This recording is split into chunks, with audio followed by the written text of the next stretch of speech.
चलो बच्चों, एक नया सफर जिसमें हम शुरू करने हैं law of addition of probability.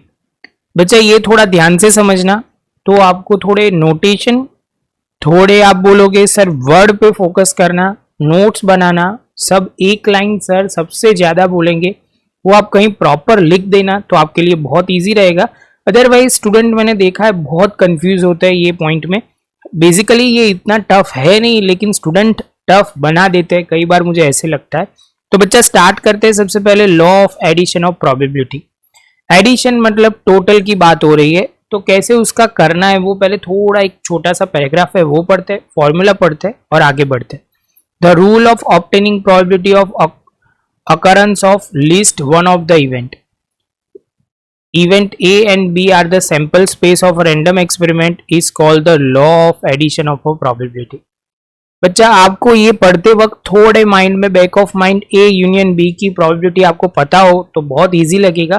कहने का मतलब वही है, at least one event A and B अकर, मतलब A और B में से कोई एक इवेंट तो अकर होगा ही। आगे पढ़ते हैं, we have seen the earlier that the occurrence of at least one of event A and B denoted by A union B. इसके बाद उन्होंने बोला हुआ है the hence we can say that law of addition of probability is the rule of obtaining probability of A union B and the union of event A and B. The rule is stated following and we will accept without the proof. मतलब बच्चा यहाँ पे आपको जो ध्यान में रखना है कि at least one of the event A and be occur, वो बोल सकते हैं। और दूसरी तरह बोल सकते हैं कि ए एंड इवेंट बोथ बोलेंगे तो यूनियन इंटरसेक्शन हो जाएगा। एटलीस्ट वन अकर होगा, मतलब ए हो सकता है, बी हो सकता है या दोनों हो सकता है। तो यहाँ पे हम लिखेंगे A union B is equal to probability of A plus probability of B minus probability of C. तो बच्चा ध्यान में रखने वाली बात वो है जो आपको क्लियर करनी पड़ेगी इसमें, कि यहाँ पे ये एक फॉर्मूला आपको नोट डाउन करनी है। उसके बाद जब एक से ज़्यादा, मतलब एक दो तीन इवेंट होते हैं तो उसको प्रोबेबिलिटी में कैसे लिखते हैं यूनियन की फॉर्मूला में, वो क्लियर करते हैं। तो यहाँ पे लिखते हैं law of addition of a probability can also use to obtaining the probability of union of more than two event. ये बच्चा आपको शॉर्ट सम में बहुत आएगा तो आपको ध्यान में रखना है। The law of addition of probability A union B union C, the union of three event A B and C as follow, जिसमें आएगा probability of A union B union C is equal to probability A plus probability B plus probability C. अब भी बच्चा आपको दो दो की पैर लेने हैं, A union A intersection B, A intersection C, B intersection C, और तीनों में इंटरसेक्शन हो लेकिन प्लस की साइन होनी चाहिए। ध्यान में रखना बच्चा, तो ये क्लियर हो जाएगा। उसके बाद बच्चा जो इंपॉर्टेंट रूल है, बेसिकली यही फॉर्मूला आपको बहुत आगे तक ले जाएगी, तो ये फॉर्मूला आपको बहुत ध्यान से समझनी है। जैसे समझ लो क्या इन्फॉर्मेशन है, तो उसके बाद आगे बढ़ते हैं। Some of the important result obtain from the rule of the following. First जो है वो सबसे पहले लिखते हैं, if the event A and B in the sample space of random experiment are mutually exclusive. Mutually exclusive बच्चा आपके दिमाग में आना चाहिए कि सर यहाँ पे दिया हुआ है ए इंटरसेक्शन बी इज 5, मतलब ए और इंटरसेक्शन इज इक्वल टू 0, मतलब कुछ भी नहीं है दोनों में कॉमन। तो आप बोलोगे सर फॉर्मूला जो है उसमें ए इंटरसेक्शन बी नहीं आएगा, 0 लिख के कोई मतलब नहीं है, तो P of A plus P of B. बच्चा अभी यहाँ जिसको नहीं समझ में आता तो मैं आपको रिक्वेस्ट करूंगा कि आगे के थोड़े लेक्चर क्लियर करें जो मैंने बेसिक क्लियर करवाए थे, तो वो आपको बेनिफिट होगा। अदरवाइज कंफ्यूजन क्रिएट होता ही रहेगा और कंफ्यूजन होगा तो जिसकी वजह से मिस्टेक बहुत छोटी छोटी होगी, और इसमें ध्यान रखना है यही पॉइंट। इसके बाद बच्चा सेकेंड पॉइंट है, three event A B C in the sample space of random experiment are mutually exclusive then.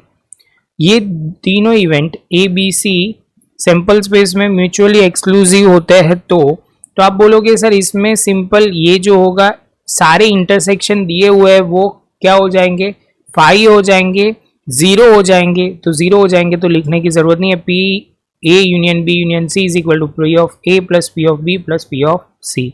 अभी बच्चा लास्ट दो जो पॉइंट है वो ध्यान में रखना है, ये एग्जॉस्टिव इवेंट के लिए बोल रहे हैं।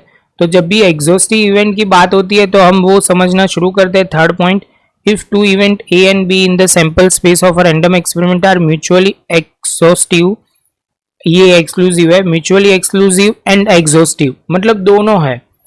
ए इंटरसेक्शन बी, आप बोलोगे सर ऐसा बोलने का बोल रहे हैं, ऐसे A intersection B is equal to, आप बोलोगे sir phi and probability of A union B is equal to 1, ऐसा बोलने का मतलब है। तो बस वही पढ़ते हैं अभी हम।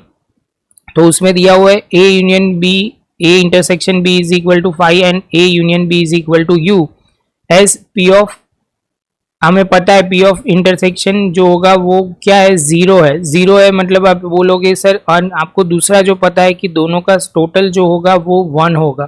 तो बस बच्चा यही ध्यान में रखना है। तो आपको ऐसे लिखना है P of A union B is equal to P of A plus P of B is equal to 1। तो बच्चा आप इतना ध्यान रख लेते हो तो आपके लिए कोई प्रॉब्लम नहीं आएगी, लेकिन आप गलती करते हो, ये ध्यान नहीं रखते हो तो आपको थोड़ा प्रॉब्लम होगा। बच्चा 2 ही पॉइंट है, जेन्युइनली बोलो तो म्यूचुअली एक्सक्लूसिव मतलब आप बोलोगे सर दोनों में कुछ कॉमन नहीं है, और आप बोलोगे एग्जॉस्टिव इवेंट बोलोगे तो आप बोलोगे सर इसमें ध्यान रखना है कि दोनों का टोटल 1 होगा। अभी आगे चलते हैं। तो आज क्या दिया हुआ है लास्ट में, there are 3 event A B C in the sample space of random experiment are mutually exclusive and exhaustive. तो म्यूचुअली एक्सक्लूसिव और एग्जॉस्टिव दोनों है, तो आप बोलोगे सर सिंपल ये यूनियन का टोटल जो a plus B plus C is equal to 1 हो जाएगा। इसके साथ बच्चा हमारा ये पॉइंट कंप्लीट हुआ। आपको ये सारे पॉइंट डिटेल नोट में लिखना है, लिखोगे तब भी आगे बढ़ोगे, तो भी माइंड में बैठेगा, क्योंकि एक दिमाग में बैठना बहुत ज़रूरी है। बच्चा यहाँ तक रखते हैं, नेक्स्ट लेक्चर में मिलते हैं। वीडियो अच्छा लगा हो तो लाइक शेयर सब्सक्राइब जरूर करें। मिलते हैं नेक्स्ट लेक्चर में।